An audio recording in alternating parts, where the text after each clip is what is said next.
ഈശോ മിശിഹായ്ക്ക് സ്തുതിയായിരിക്കട്ടെ. നിത്യവിസ്മയങ്ങളിലേക്ക് സ്വാഗതം. വിശുദ്ധ ഫ്രാൻസിസ് ഡി സാലസ് 1567 ജനിച്ച് 1622 നിത്യതയിലേക്ക് യാത്രയായ വലിയ വിശുദ്ധൻ. ഫ്രാൻസിലെ വിഖ്യാതരായ വിശുദ്ധരിൽ പ്രധാനപ്പെട്ട വ്യക്തിയാണ് ഫ്രാൻസിസ് ഡി സാലസ്.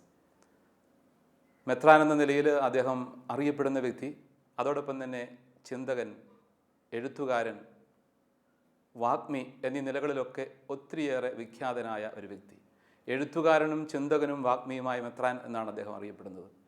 എഴുത്തുകാരുടെയും പത്രപ്രവർത്തകരുടെയും പ്രത്യേക മധ്യസ്ഥനായിട്ട് സഭ അദ്ദേഹത്തെ പ്രഖ്യാപിച്ചിട്ടുമുണ്ട്. ഈ മഹാനായ വിശുദ്ധൻ്റെ ജീവിതത്തിൻ്റെ വൈവിധ്യമാർന്ന ജീവിത വഴികളിലൂടെയാണ് നമ്മൾ യാത്ര ചെയ്യുന്നത്. ഫ്രാങ്കോയിസ് ദെ സാലസ്, ഫ്രാങ്കോയിസ് ദെ സിയോണാസ് എന്നീ മാതാപിതാക്കളിൽ നിന്നാണ് അദ്ദേഹം ജനിക്കുന്നത്.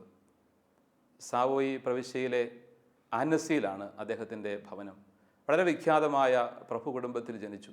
എല്ലാ തരത്തിലും എല്ലാവിധ സൗകര്യങ്ങളും സാധ്യതകളും ഉണ്ടായിരുന്ന ഒരു കുടുംബ പശ്ചാത്തലം. 6 മക്കളിൽ മൂത്ത മകനെ പഠിപ്പിച്ച് വലിയ നിലകളിലേക്ക് എത്തിക്കണമെന്ന് അപ്പൻ മോഹിച്ചിട്ടുണ്ട്. പഠനത്തിനുള്ള എല്ലാ സാധ്യതകളും ഉണ്ടായിരുന്നു. ഭൗതികമായ വിധം വളർത്തി ഉയർത്തിയെടുത്ത് തൻ്റെ മകനെ ഒരു മജിസ്ട്രേറ്റ് ആക്കണമെന്നൊക്കെ അദ്ദേഹം മോഹിച്ചിരുന്നു. പിതാവ് ഫ്രാങ്കോയിസിൻ്റെ ആഗ്രഹങ്ങൾ അദ്ദേഹം പലപ്പോഴും മകനെ അറിയിച്ചിട്ടുണ്ട്. അദ്ദേഹത്തിന് പഠിക്കാനുള്ള സാധ്യതകൾ പാരീസിലും ആന്നസിയിലും ഒക്കെ ആയിട്ട് ഒരുക്കി. പഠനത്തിന് വളരെ മിടുക്കനായിരുന്ന കുട്ടി തൻ്റെ കഴിവുകളൊക്കെ അതിനുവേണ്ടി വിനിയോഗിച്ചു. അവൻ പഠന മേഖലകളിൽ ബഹുമിടുക്കൻ, തൻ്റെ സാമർഥ്യം എല്ലാ തരത്തിലും തെളിയിച്ചു. ബുദ്ധിശാലിയും സൗന്ദര്യത്തിൽ മികവുള്ള, ആകാരവടിവുള്ള നല്ല ചെറുപ്പക്കാരൻ, ആളുകളുടെയൊക്കെ ശ്രദ്ധയിൽപ്പെട്ടു. അദ്ദേഹം തൻ്റെ പഠന വഴികളിൽ ഒരുപാട് കാലം മുൻപോട്ട് നീങ്ങി. തത്വശാസ്ത്രത്തിലും ദൈവശാസ്ത്രത്തിലും നിയമബിരുദത്തിലുമൊക്കെ അദ്ദേഹം ഉന്നതമായ പ്രാഗൽഭ്യം പ്രകടിപ്പിച്ചു. അദ്ദേഹം നിയമത്തിലും ദൈവശാസ്ത്രത്തിലും ഡോക്ടറേറ്റുകൾ നേടി. ഇതിനിടയിൽ ഒരു ദൈവശാസ്ത്ര വിഷയത്തെക്കുറിച്ചുള്ള സംവാദത്തിൽ അദ്ദേഹം ഏർപ്പെടുകയുണ്ടായി. പഠന കാലഘട്ടങ്ങളിൽ 1584 അത്തരം ഒരു സംവാദത്തിൻ്റെ പ്രധാനപ്പെട്ട വിഷയം പ്രീഡെസ്റ്റിനേഷൻ എന്നതായിരുന്നു. മനുഷ്യൻ്റെ വിധി മുൻകൂട്ടി നിർണ്ണയിക്കപ്പെട്ടതാണോ അല്ലയോ?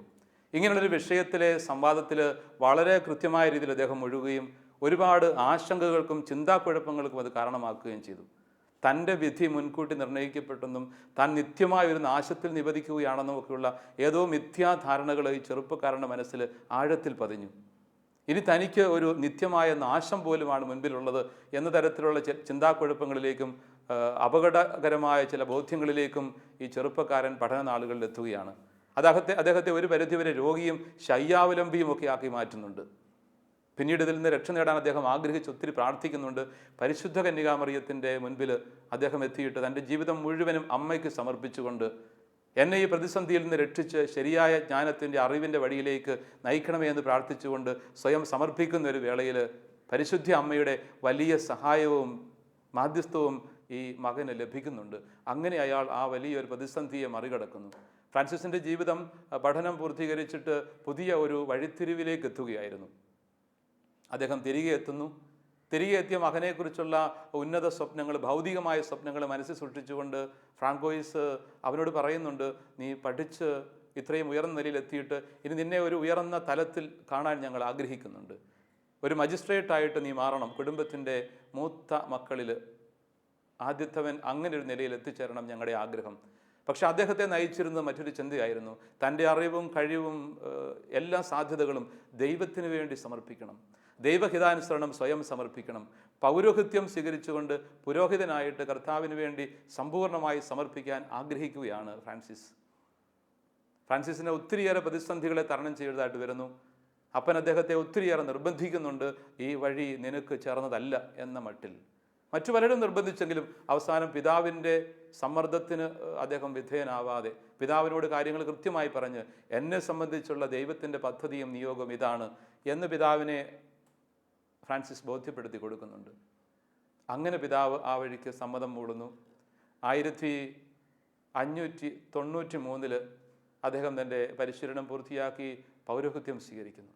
ദൈവശാസ്ത്ര പഠനങ്ങളൊക്കെ മുൻകൂട്ടി കഴിഞ്ഞിരുന്നല്ലോ. അങ്ങനെ പൗരോഹിതനായി മാറിയ അദ്ദേഹം ദൈവത്തിലുള്ള ആഴമായ വിശ്വാസത്തോടെ അതീവ തീക്ഷ്ണതയോടെ തൻ്റെ ശുശ്രൂഷകൾ ആരംഭിക്കുകയാണ്.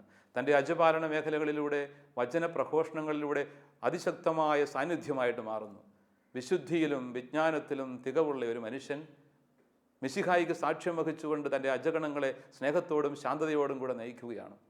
പിന്നീട് അദ്ദേഹം കത്തീഡ്രലിൽ വികാരിയായിട്ട് നിയമിതനാകുന്നു. ആ നാളുകളിൽ അദ്ദേഹത്തിൻ്റെ അജപാലന ശുശ്രൂഷയുടെ പ്രത്യേകതകളും അദ്ദേഹത്തിൻ്റെ ശൈലികളും അസാധാരണമായ വാഗ്വിലാസവും വിശുദ്ധിയുടെ പരിമളവും അദ്ദേഹത്തിൻ്റെ എല്ലാ തരത്തിലുമുള്ള ആത്മാർത്ഥമായ തീവ്രമായ അജപാലന ശ്രമങ്ങളുമൊക്കെ ജനഹൃദയങ്ങളിലേക്ക് ഈ അജപാലകനെ എത്തിക്കുകയാണ്. സഭയുടെ മനസ്സിലേക്ക് ഈ മനുഷ്യൻ കടക്കുന്നു. തുടർന്ന് ജനീവയുടെ മെത്രാനായിട്ട് അദ്ദേഹം നിയോഗിതനാവുകയാണ്. ജനീവയുടെ മെത്രാൻ എന്ന നിലയിലുള്ള അദ്ദേഹത്തിൻ്റെ പ്രവർത്തനങ്ങളും ജീവിതവും ഒക്കെ വളരെ ശ്രദ്ധേയമായി ജനഹൃദയങ്ങളിലേക്ക് എത്തിച്ചേരുന്നുണ്ട്. അന്ന് ജനീവയുടെ മെത്രാൻ ആന്നസിയിലാണ് താമസിച്ചിരുന്നത്. ആന്നസി സാവോയ് പ്രവിശ്യയിലെ വളരെ പ്രധാനപ്പെട്ട സ്ഥലങ്ങളിലൊന്നാണ്. മധ്യകാലഘട്ടത്തിൻ്റെ ഒരു പുരോഗതിയുള്ള സ്ഥലമാണ്. ഈ കാലഘട്ടങ്ങളിലെ സവിശേഷതകൾ, ഈ കാലഘട്ടത്തിൻ്റെ പ്രത്യേകതകളും സ്മാരകങ്ങളും ഒക്കെ ഇന്നും ശേഷിക്കുന്നുമുണ്ട്. അങ്ങനെ ആന്നസിയിൽ ജനീവയുടെ മെത്രാനായിട്ട് ജനഹൃദയങ്ങളെ സ്വാധീനിച്ചുകൊണ്ട് ഫ്രാൻസിസ് ഡി സാലസ് അങ്ങനെ മുന്നേറുന്ന വഴിയിൽ അദ്ദേഹത്തിൻ്റെ സ്വഭാവ പ്രത്യേകതകളൊക്കെ ആളുകൾ ഏറെ ശ്രദ്ധിച്ചിരുന്നു. ഏറ്റവും ശാന്തനായ മനുഷ്യൻ, ദീനാനുകമ്പയുടെ ആൾരൂപമാറിയ മനുഷ്യൻ, മറ്റുള്ളവരുടെ ആവശ്യങ്ങൾക്ക് വേണ്ടി എന്ത് ത്യാഗവും എന്ത് സമർപ്പണവും നടത്താൻ സന്നദ്ധതയുള്ള മെത്രാൻ, ആരോടും കോപിക്കാത്ത ഒരു മനുഷ്യൻ, അസാധാരണമായ സൗമ്യതയും ശാന്തതയും പാവങ്ങളോടുള്ള സ്നേഹമൊക്കെ മെത്രാനെ വേറിട്ട വ്യക്തിയാക്കി മാറ്റി. അതേസമയം തന്നെ വിഖ്യാതനായ വചനപ്രഘോഷകനുമായിരുന്നു. അങ്ങനെ അദ്ദേഹത്തിൻ്റെ ഖ്യാതി ധാരാളമായിട്ട് വ്യാപിക്കുകയാണ്. പ്രദേശം മുഴുവൻ അദ്ദേഹം നിറഞ്ഞു നിൽക്കുന്ന ഒരു വ്യക്തിയായി മാറി. ഈ നാളുകളിലാണ് പാരീസിലെ മെത്രാപ്പൊലിത്തയായിട്ട് അദ്ദേഹത്തെ നിയോഗിക്കുവാൻ സഭ തീരുമാനമെടുക്കുന്നത്. പക്ഷേ സവിനയം അദ്ദേഹം സഭാധികാരികളോട്, മാർപ്പാപ്പയോട് ഈ വിവരം അറിയിക്കുകയും അതിൽ നിന്ന് എന്നെ ഒഴിവാക്കണം, അത്രയും ഉന്നതമായ ഒരു സ്ഥാനത്തേക്ക് എന്നെ നിയോഗിക്കരുതേ എന്നപേക്ഷിക്കുകയും ചെയ്തുകൊണ്ട് അതിൽ നിന്ന് മാറി നിൽക്കാനും ഈ വിനീതനായ മനുഷ്യൻ ശ്രമിക്കുന്നുണ്ട്. അദ്ദേഹത്തിൻ്റെ ഇടവേളകളൊക്കെ, അദ്ദേഹത്തിൻ്റെ ജീവിതത്തിൽ തനിക്ക് ലഭിച്ച അജപാലന ശുശ്രൂഷയുടെ ഇടവേളകൾ മുഴുവനും എഴുത്തിനു വേണ്ടിയിട്ടും പ്രസംഗങ്ങൾ ഒരുങ്ങാനുമായിട്ട് അദ്ദേഹം മാറ്റിവെക്കുകയാണ്. എഴുത്തിൻ്റെ മേഖലയിൽ വളരെ ശ്രദ്ധേയനായ ഒരു വ്യക്തിയായിട്ട് അങ്ങനെ ജനീവയിലെ മെത്രാൻ അല്ലെങ്കിൽ ഫ്രാൻസിസ് ഡി സാലസ് മാറുകയാണ്. അദ്ദേഹത്തിൻ്റെ വിഖ്യാതമായ ഗ്രന്ഥങ്ങൾ ആധുനിക സാഹിത്യ മേഖലയിൽ പോലും അറിയപ്പെടുന്നവയാണ്. അദ്ദേഹത്തിൻ്റെ introduction to devout life, treatise on love of God തുടങ്ങിയ പുസ്തകങ്ങൾ വളരെ ശ്രദ്ധേയമായ ആത്മീയ സാഹിത്യത്തിൻ്റെ മേഖലയിലെ പുസ്തകങ്ങളാണെന്ന് നമുക്കറിയാം. ഇൻട്രൊഡക്ഷൻ ടു ഡിവോട്ട് ലൈഫിൻ്റെ മലയാളം പരിഭാഷയുണ്ട്, ഭക്തിമാർഗ പ്രവേശിക. ഇന്നും നമ്മുടെ വിദ്യാസ്ഥാപനങ്ങൾ, പരിശീലന കേന്ദ്രങ്ങളിൽ ഒക്കെ ധാരാളമായിട്ട് ഉപയോഗിക്കുന്ന ഒരു ഗ്രന്ഥം.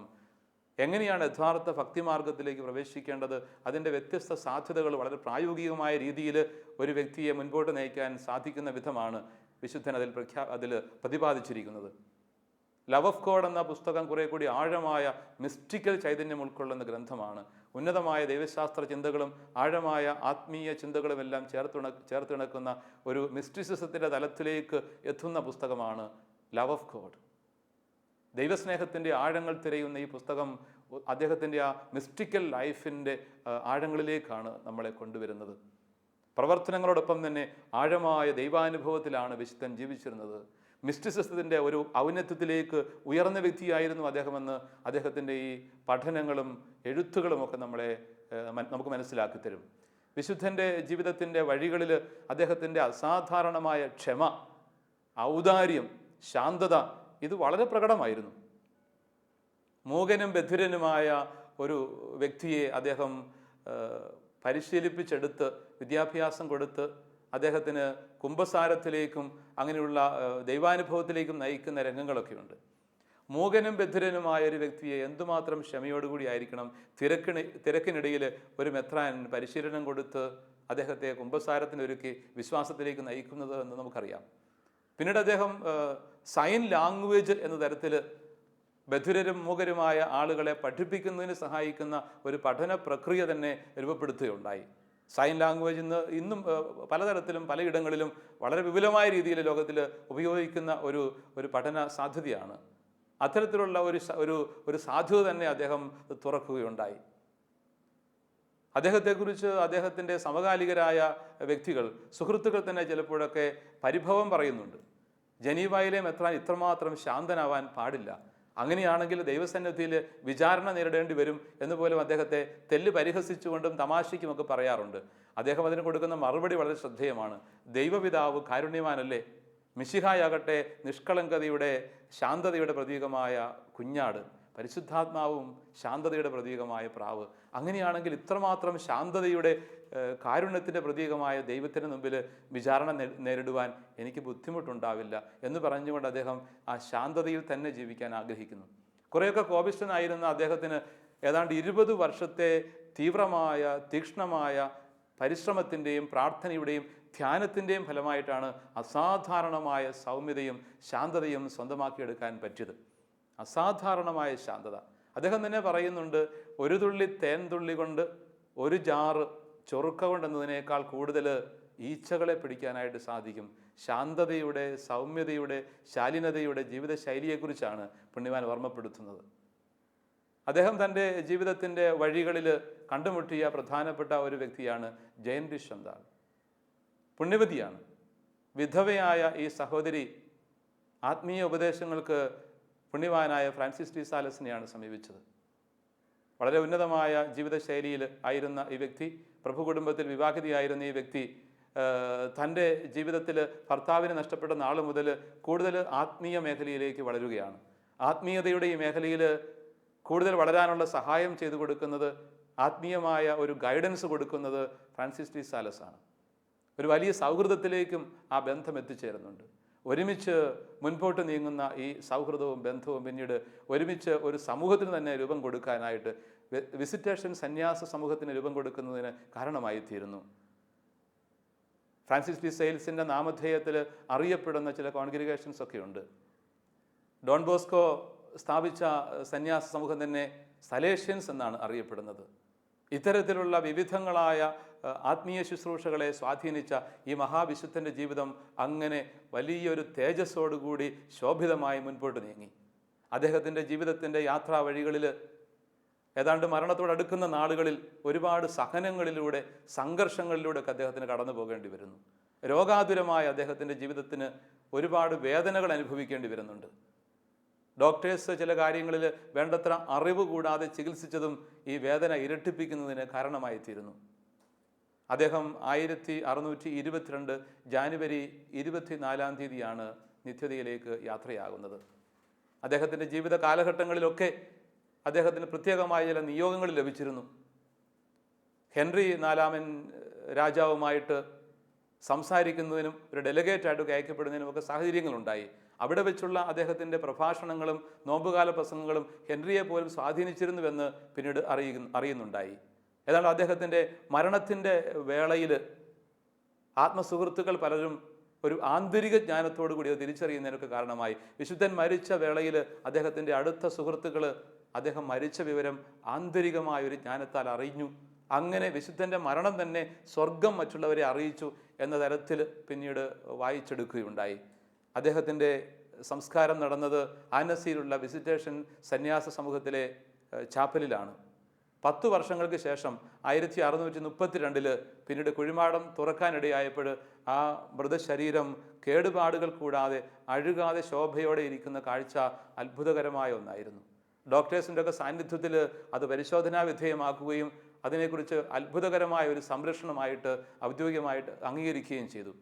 1661 വാഴ്ത്തപ്പെട്ടവൻ എന്ന് അദ്ദേഹം വിളിക്കപ്പെട്ടു.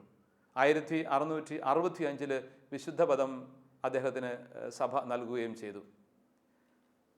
1877 സഭയിലെ വേദപാരംഗതൻ എന്ന ഉന്നതമായ സ്ഥാനത്തേക്ക് അദ്ദേഹം ഉയർത്തപ്പെട്ടു.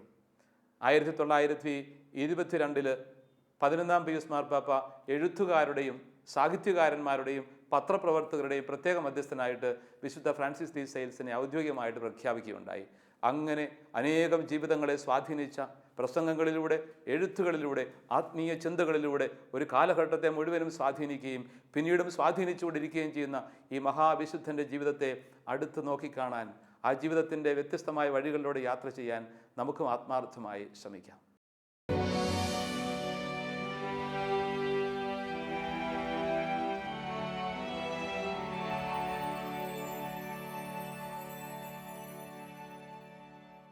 വിശുദ്ധ ഫ്രാൻസിസ് ഡി സാലസിൻ്റെ ജീവിതത്തിൻ്റെ സുഹൃത വഴികളിലൂടെയാണ് നമ്മൾ യാത്ര ചെയ്യുന്നത്. ആ മഹാപുണ്യവാൻ്റെ ജീവിതത്തിൽ നിറഞ്ഞു നിന്നിരുന്ന സുവിശേഷ മൂല്യങ്ങളുടെ ചാരുത തിരിച്ചറിഞ്ഞുകൊണ്ട് ആ സാന്നിധ്യത്തിൻ്റെ നന്മകൾ വായിച്ചെടുക്കാൻ നമുക്ക് ആത്മാർത്ഥമായി ശ്രമിക്കാം. പുണ്യവാൻ്റെ ജീവിതത്തിൽ നിറഞ്ഞു നിന്നിരുന്ന ചിന്തയുടെ, സാഹിത്യത്തിൻ്റെ, എഴുത്തിൻ്റെയൊക്കെ പുറങ്ങളിലേക്ക് തിരികെ നടക്കാൻ, അതിൻ്റെ സ്വാധീനം ഇന്നും ആഴത്തിൽ നമ്മുടെ ജീവിതത്തിൽ ആവാഹിച്ചെടുക്കാൻ നമുക്കൊരു ബാധ്യതയില്ലേ? ആ ജീവിതത്തിൻ്റെ ശാന്തത നമ്മെ ഏറെ സ്വാധീനിക്കേണ്ടതാണ്. പുണ്യവാൻ്റെ ജീവിതത്തിലെ എഴുത്തുകൾ, അദ്ദേഹത്തിൻ്റെ പ്രസംഗങ്ങൾ, അദ്ദേഹത്തിൻ്റെ അത്ഭുതാവഹമായ രചനകൾ, ഇതൊക്കെ ആ കാലഘട്ടത്തെ ഏറെ സ്വാധീനിച്ചിട്ടുണ്ട്. എഴുത്തുകൾ എന്ന് പറയുന്നത് ഒരു വ്യക്തിയുടെ ജീവിതത്തിൻ്റെ തന്നെ ഭാവമാണ്, ഭാഗവുമാണ്. ഒരർത്ഥത്തിൽ ദൈവമല്ല ഏറ്റവും വലിയ രചയിതാവ്. ഈ പ്രപഞ്ചം ദൈവത്തിൻ്റെ രചനയാണ്. ഈ പ്രപഞ്ചത്തിൻ്റെ സൃഷ്ടി, സകല സൃഷ്ടജാലങ്ങളും ദൈവഹൃദയത്തിൻ്റെ ഒരു കവിഞ്ഞൊഴുകലും രചനയുമാണ്. ദൈവത്തിൻ്റെ സ്നേഹത്തിൻ്റെ രചനകളാണ് ഈ പ്രപഞ്ചം മുഴുവൻ. അതല്ലേ ഇത്രയും മനോഹരമായ സ്നേഹത്തിൻ്റെ ഒരു താളം, സ്നേഹത്തിൻ്റെ ഒരു ചലനം ഈ പ്രകൃതിയിൽ മുഴുവനും തുടിക്കുന്നത്. അപ്പോൾ ദൈവമാണ് ആ അർത്ഥത്തിൽ ഏറ്റവും വലിയ സാഹിത്യകാരൻ, ദൈവമാണ് ഏറ്റവും വലിയ ചിന്തകൻ, ഏറ്റവും വലിയ രചയിതാവ് എന്നുള്ളൊരു മഹത്തായ ആശയം വേദഗ്രന്ഥത്തിൽ നിറഞ്ഞു നിൽക്കുന്നുണ്ട്. പ്രത്യേകിച്ച് ഉൽപ്പത്തി പുസ്തകത്തിൻ്റെ ആദ്യ താളുകളിലൊക്കെ നിറഞ്ഞു നിൽക്കുന്ന ദൈവമാകുന്ന രചയിതാവിനെ ഹൃദയത്തിൽ ആവാഹിച്ചെടുക്കാൻ സാധിക്കുന്നവനാണ് യഥാർത്ഥ വിശ്വാസി എന്ന് നമ്മൾ തിരിച്ചറിയുന്നു. ഇന്ന് പലപ്പോഴും രചനകൾ വഴിപിഴയ്ക്കുന്നുണ്ട്. സ്വാർത്ഥത്തിൻ്റെ ഓരം ചുറ്റിയാണ്, ആ വഴികളിലൂടെയാണ്, ഇടറിയ വഴികളിലൂടെയാണ് രചനകളും ചിന്തകളും ഒക്കെ കടന്നുപോയിക്കൊണ്ടിരിക്കുന്നത്. ഏതെങ്കിലുമൊക്കെ തരത്തിൽ സ്വാർത്ഥപരമായ ലക്ഷ്യങ്ങൾ മുമ്പിൽ കണ്ടുകൊണ്ട് സ്വന്തം ഇഷ്ടങ്ങൾക്ക് വേണ്ടിയിട്ട്, പേരിനും പെരുമയ്ക്കും വേണ്ടിയിട്ട് സൃഷ്ടികൾ രൂപപ്പെടുത്തപ്പെടുമ്പോൾ, രചനകൾ നടത്തുമ്പോൾ, പ്രസംഗങ്ങൾ നടത്തുമ്പോൾ, ഏതെങ്കിലുമൊക്കെ തരത്തിൽ മറ്റുള്ളവരെ വഴിതെറ്റിക്കുന്നതിനകത്ത് അപകടം കാണാതെ അത്തരത്തിൽ ചിന്തകളിൽ വ്യാപരിക്കുമ്പോൾ അപകടകരമായ ഒരു അധമ മേഖലകളിലാണ് നമ്മൾ കടന്നുപോയിക്കൊണ്ടിരിക്കുന്നത്. ഇത് ഈ കാലഘട്ടത്തിൻ്റെ ഒരു കാലിക പ്രതിഭാസമാണ്. ഒരു പരിധിവരെ നമ്മൾ അതിനെയൊക്കെ തിരുത്താനായിട്ട് തയ്യാറാവേണ്ടതുണ്ട്. ഒരുമിച്ചുള്ള ഒരു ശ്രമം ഇക്കാര്യത്തിൽ ആവശ്യമാണ്. വഴിതെറ്റുന്ന ചിന്തകൾ അത് ഹൃദയത്തിൻ്റെ തന്നെ ഭാഗമാണ്. ദൈവവുമായിട്ടുള്ള ബന്ധത്തിലാണ് ഒരു വ്യക്തി യഥാർത്ഥത്തിൽ ഉചിതമായ രചനകളിലേക്ക് കടക്കുന്നത്. പുണ്യവാൻ്റെ ജീവിതം, ഫ്രാൻസിസ് ഡി സാലസിൻ്റെ ജീവിതത്തിലെ അദ്ദേഹത്തിൻ്റെ രചനകൾ, treaties on love of God, എത്രയോ അഗാധമായ ചിന്തകളാണ് അദ്ദേഹം പങ്കുവയ്ക്കുക. ദൈവശാസ്ത്രത്തിൻ്റെയും ആത്മീയ ചിന്തകളുടെയും ഒക്കെ അടിസ്ഥാനത്തിൽ മനോഹരമായ മിസ്റ്റിക്കൽ മേഖലകളിലൂടെ അദ്ദേഹം കടന്നുപോകും. ആഴമായ ദൈവാനുഭവത്തിലൂടെ കടന്നു വരുന്ന ഉദാത്തമായ ചിന്തകൾ വായനക്കാരൻ്റെ ഹൃദയത്തിലേക്ക് സന്നിവേശിപ്പിക്കുന്ന വിധമുള്ള രചനകൾ അതുല്യമായ പ്രാധാന്യമുള്ളതാണ്. എക്കാലത്തും അതൊക്കെ വിശ്വസാഹിത്യത്തിൻ്റെ മേഖലയിൽ പോലും നിറഞ്ഞു നിന്നുകൊണ്ട് ജനഹൃദയങ്ങളെ സ്വാധീനിക്കുന്നതാണ്. ഇൻട്രൊഡക്ഷൻ ടു ഡിവോട്ട് ലൈഫ് അല്ലെങ്കിൽ ഭക്തിമാർഗ പ്രവേശിക്കുക എന്ന് പറയുന്നതും സാധാരണ ജീവിതത്തിലേക്ക്, ഭക്തിയുടെ തലത്തിലേക്ക് ഒരു തുടക്കക്കാരനെ പ്രവേശിപ്പിക്കുവാൻ സാധ്യതയുള്ള സഹായിക്കുന്ന സന്ദർഭങ്ങൾ കൊണ്ട് നിറഞ്ഞതാണ്. അദ്ദേഹത്തിന് ഇത്തരം രചനകളിലൂടെ എത്രയോ പേരാണ് വിശ്വാസത്തിൻ്റെ വഴികളിലേക്ക് വളർന്നെത്തിയത്, ദൈവസ്നേഹത്തിൻ്റെ വഴികളിലൂടെ യാത്ര ചെയ്ത് പരസ്നേഹത്തിൻ്റെ വഴികളിലൂടെ കടന്നു പോകാൻ ഇടയായത്. അങ്ങനെയുള്ള ഒരു കവിഞ്ഞൊഴുകൾ, ദൈവസ്നേഹത്തിൻ്റെ കവിഞ്ഞൊഴുകലുകൾ, ഹൃദയപരിശുദ്ധിയുടെയും ആത്മാർത്ഥതയുടെയും സത്യസന്ധതയുടെയും ഒഴുകലുകളാവണം എല്ലാ രചനകളും. ഹൃദയത്തിൻ്റെ ഉള്ളിൽ നിന്നാണ് രചനകൾ പുറത്തു വരുന്നത്. അങ്ങനെയാണ് വരേണ്ടത്. വൈക്കം മുഹമ്മദ് ബഷീറിൻ്റെ രചനകളെക്കുറിച്ച് വിമർശകനായ എം.ബി. പോൾ പറയുന്ന ശ്രദ്ധേയമായ കാര്യമുണ്ട്. ആത്മാവിൽ നിന്നും ചീന്തിയെടുത്ത ഒരേടാണ് മുഹമ്മദ് ബഷീറിൻ്റെ രചനകൾ. അതിൻ്റെ വാക്കുകളിൽ ചോര പൊടിക്കുന്നുണ്ട്. ആത്മാവിൽ നിന്നും ചിന്തിയെടുത്ത ഏടുകളാണ് രചനകൾ, അതിൻ്റെ വാക്കുകളിൽ ചോര പൊടിക്കുന്നുണ്ട്. എന്ന് വെച്ചാൽ ഹൃദയത്തിൻ്റെ ഒരു ഭാവമാണ്, ആവിഷ്കാരമാണ് അദ്ദേഹത്തിൻ്റെ രചനകൾ എന്നാണ് അർത്ഥം. ഉള്ളിലുള്ളതാണ് പുറത്തേക്ക് വരുന്നത്. പലപ്പോഴും ഇന്നത്തെ എഴുത്തുകളിൽ ഉള്ളിലുള്ളത് പോലും പുറത്തു വരുന്നില്ല. ആത്മാർത്ഥതയില്ലാത്ത എഴുത്തുകൾ, ആർക്കോ വേണ്ടി എന്തെങ്കിലും ചെയ്യുന്നു എന്ന ചിന്തയിൽ പലതും സ്വാർത്ഥ ലാഭങ്ങൾക്ക് വേണ്ടി ചെയ്യുമ്പോൾ അകത്തുള്ളത് സത്യസന്ധമായതൊന്നുമല്ല പുറത്തു വരിക. സത്യം എന്താണെന്ന് അറിയാമെങ്കിൽ പോലും അതിനെ തള്ളിപ്പറഞ്ഞുകൊണ്ട് നിഷ്കരണം ഉപേക്ഷിച്ചുകൊണ്ട് പോകുന്ന അത്തരത്തിലുള്ള എഴുത്തിൻ്റെ ശൈലികൾ തീർച്ചയായിട്ടും വിമർശന വിധേയമാവേണ്ടതാണ്.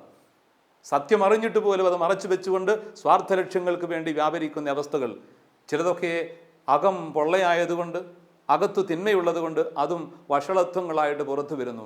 ഈ കാലഘട്ടത്തിൽ ശക്തമായ പ്രവാചക സാന്നിധ്യമായിട്ട് പുതിയ എഴുത്തുകൾ രൂപപ്പെട്ടു വരേണ്ടതുണ്ട്. അഗസ്റ്റിൻ്റെ കുംഭസാരം ശ്രദ്ധേയമായ വിഷയമല്ലേ? പുണ്യവാനായ അഗസ്റ്റിൻ്റെ ഹൃദയം തുറന്നുള്ള പങ്കുവയ്ക്കലിലാണ് കൺഫെഷൻസ് ഓഫ് സെയിൻറ്റ് അഗസ്റ്റിൻ. ഈ പങ്കുവയ്ക്കലിലൂടെ എത്രയോ ഹൃദയങ്ങളെയാണ് അദ്ദേഹം സ്വാധീനിച്ചിട്ടുള്ളത്.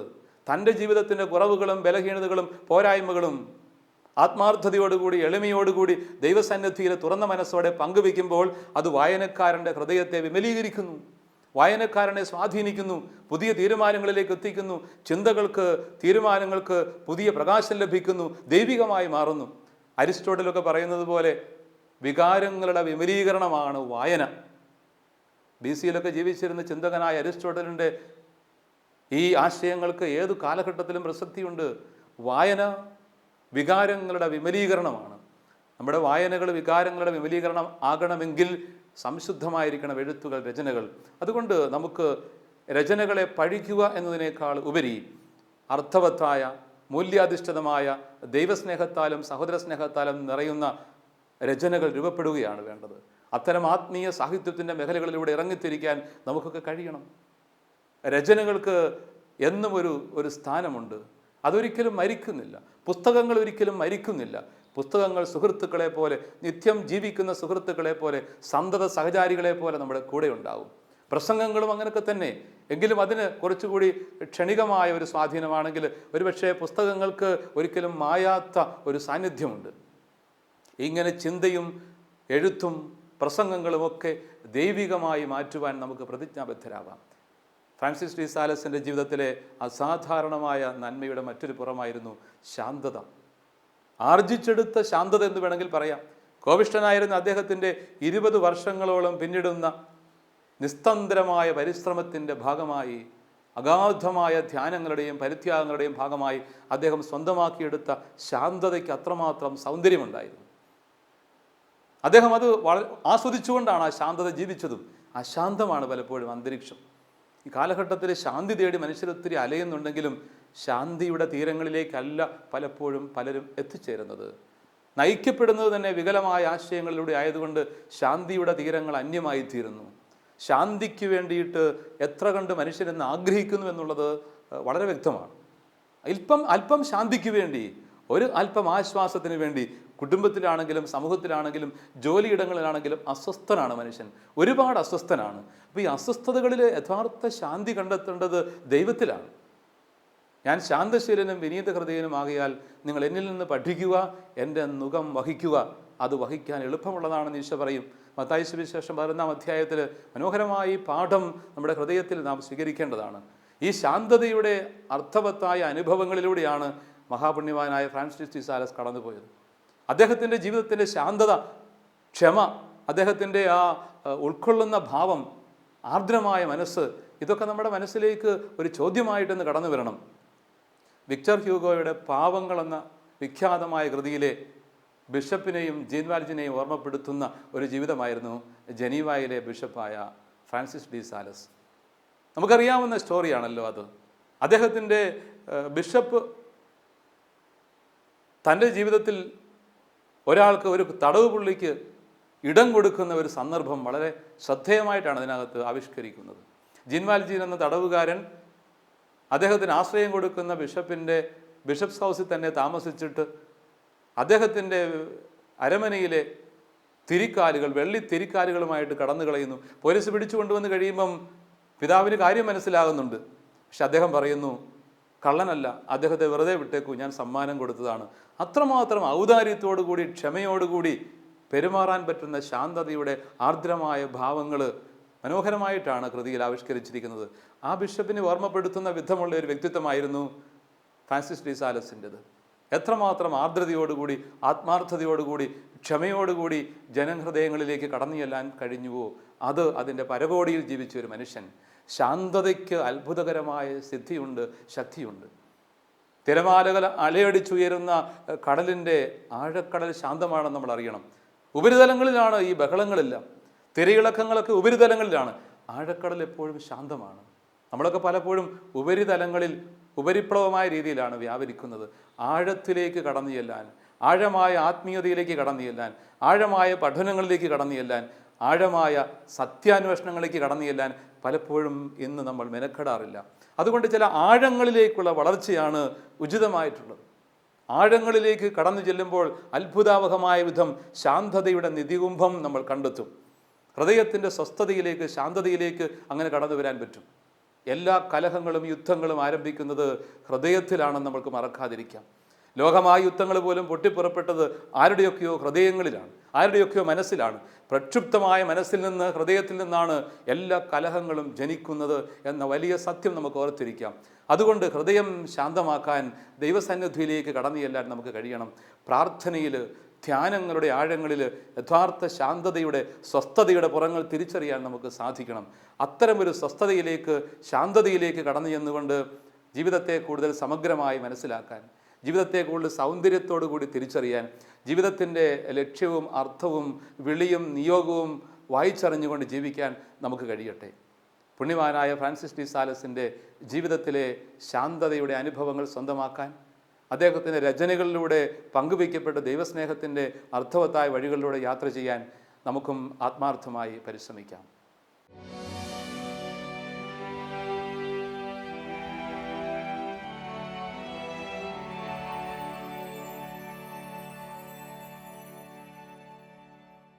നമുക്ക് മെഴിപൂട്ടി ദൈവസന്നിധിയിലേക്ക് തിരിയാം. പിതാവും പുത്രനും പരിശുദ്ധാത്മാവുമായ ത്രിയേക ദൈവമേ, ഞങ്ങളങ്ങേ ആരാധിക്കുകയും സ്തുതിക്കുകയും അങ്ങേക്ക് നന്ദി പറയുകയും ചെയ്യുന്നു. വിശുദ്ധ ഫ്രാൻസിസ് ഡി സാലസിനെ ഞങ്ങൾക്ക് വലിയ മാതൃകയായി നൽകിയതിനെ ഓർത്ത് അങ്ങേക്ക് നന്ദി പറയുന്നു. പുണ്യവാൻ്റെ ജീവിതത്തിൻ്റെ പരിശുദ്ധിയുടെ പരിമളം, ശാന്തതയുടെ, സൗമ്യതയുടെ ശാന്തമായ പുറങ്ങൾ ഞങ്ങളുടെയൊക്കെ ജീവിതത്തെ സ്വാധീനിക്കട്ടെ.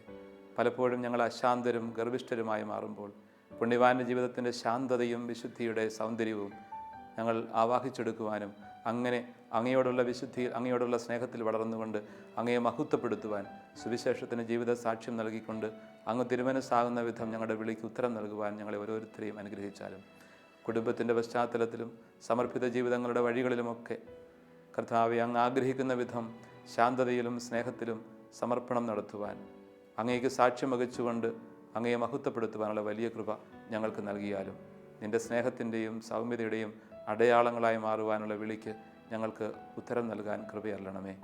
ഞങ്ങളുടെ അമ്മയായ പരിശുദ്ധ കന്യകാമറിയമേ, വിശുദ്ധ ഫ്രാൻസിസ് ഡി സാലസ് ഞങ്ങൾക്ക് വേണ്ടി മാധ്യസ്ഥം പ്രാർത്ഥിക്കണമേ. നിത്യപിതാവും പുത്രനും പരിശുദ്ധാത്മാവുമായ സർവേശ്വര